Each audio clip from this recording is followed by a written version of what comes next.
As we discuss about electric current density, हम जानते हैं कि करंट को डायरेक्शनल सेंस होती है, उसको डायरेक्शन और मैग्नीट्यूड दोनों होते हैं, लेकिन करंट स्केलर है।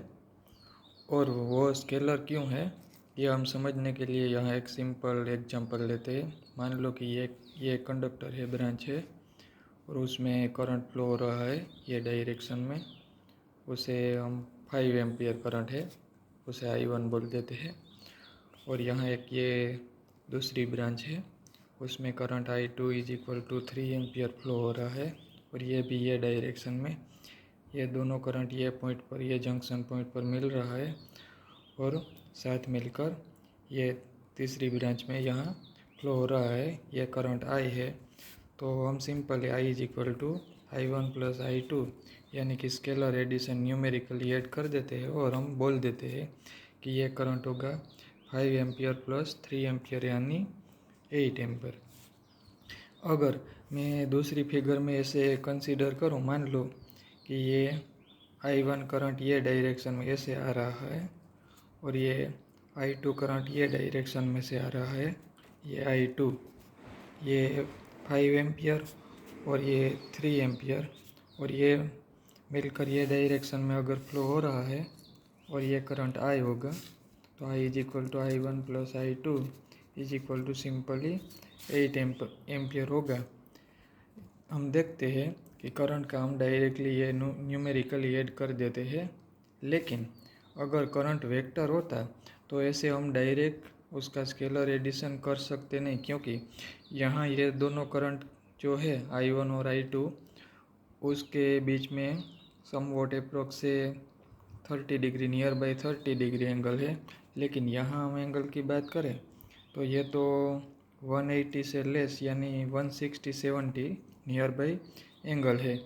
यानी कि अगर करंट वेक्टर होगा तो ये ऐसे सिंपल ऐड नहीं होगा। वेक्टर की परफेक्ट डेफिनेशन तो ये है कि वेक्टर प्रॉपर रोटेशन और जो सिमिट्री का रूल्स है उसके अकॉर्डिंग ये प्रॉपर रोटेशन और प्रॉपर ट्रांसफॉर्मेशन के रूल्स को फॉलो करता है। हम सिंपल वर्ड में बात करें तो हमें वेक्टर एडिशन का ये लॉ है ना, पैरेललोग्राम लॉ या वेक्टर एडिशन के ट्रायंगल लॉ, ये लॉ को फॉलो करते हैं। यानी कि ये एंगल पर डिपेंड करते हैं, यानी कि वेक्टर का डायरेक्टली एडिशन नहीं होता, उसमें ट्रायंगल लॉ फॉलो होता है और वो एंगल पर डिपेंड होता है। लेकिन ये करंट ऐसे कोई एंगल पर डिपेंडेंट नहीं होता, उसको हम डायरेक्ट न्यूमेरिकली ऐड कर देते हैं।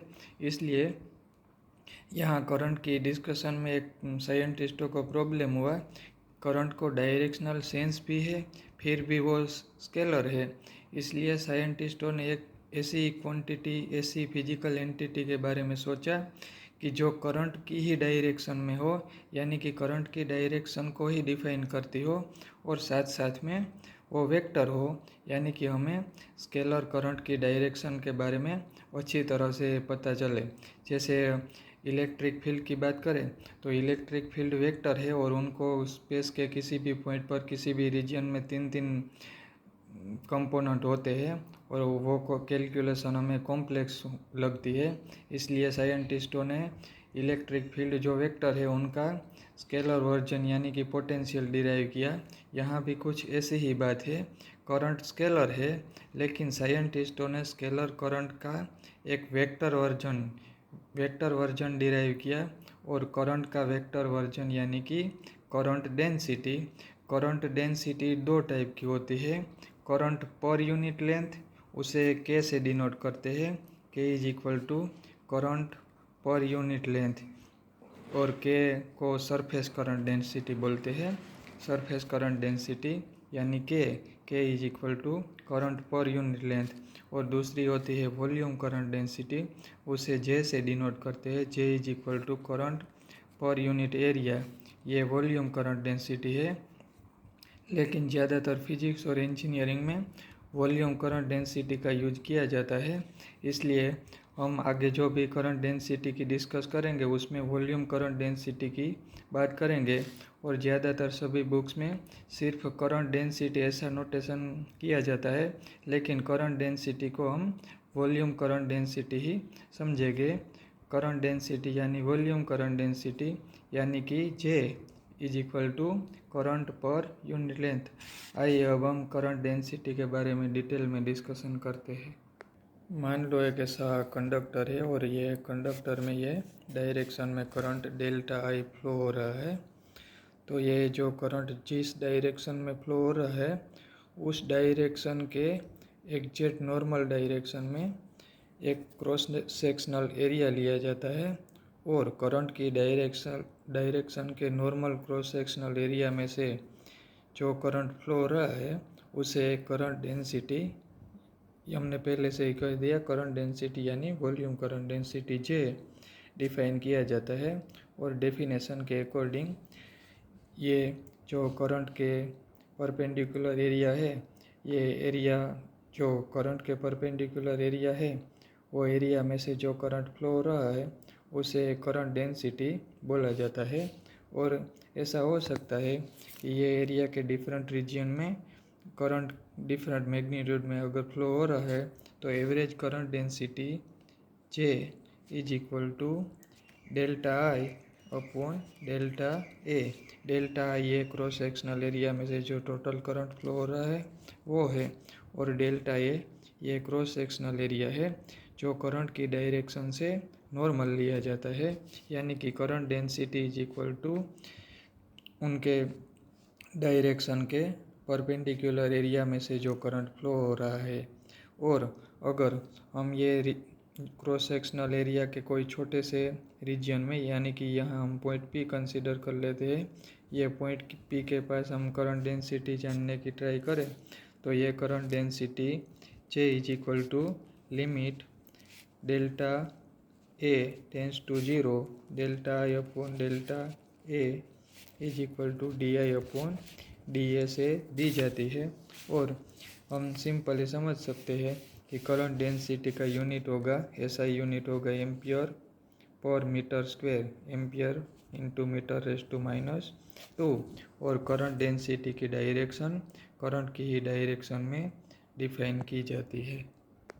हमने जो पहला सिंपल केस कंसीडर किया था उसमें करंट आई की और एरिया वेक्टर की डायरेक्शन एक ही थी, लेकिन अगर हमारा क्रॉस सेक्शनल एरिया करंट की डायरेक्शन में ना हो, यानी कि एरिया वेक्टर हमारे करंट की डायरेक्शन के साथ ऐसे थीटा एंगल बना रहा हो, तो ऐसे केस में हमें ये एरिया वेक्टर का करंट की डायरेक्शन में जो कंपोनेंट है, ये कंपोनेंट, यानी कि मैं यहाँ लिख देता हूँ डेल्टा ए कोस थीटा, ये डायरेक्शन में हमारा एरिया वेक्टर की डायरेक्शन ये है, यानी कि ये डेल्टा ए की डायरेक्शन है।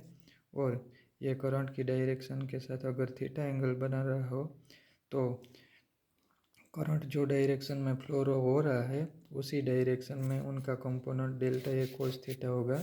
ऐसे केस में हमें करंट डेंसिटी को डिफाइन करने के लिए करंट की डायरेक्शन में जो कंपोनेंट है वो कंपोनेंट देखना पड़ता है। यानी कि ऐसे केस में current density, average current density is equal to होगा delta I upon delta A cos theta.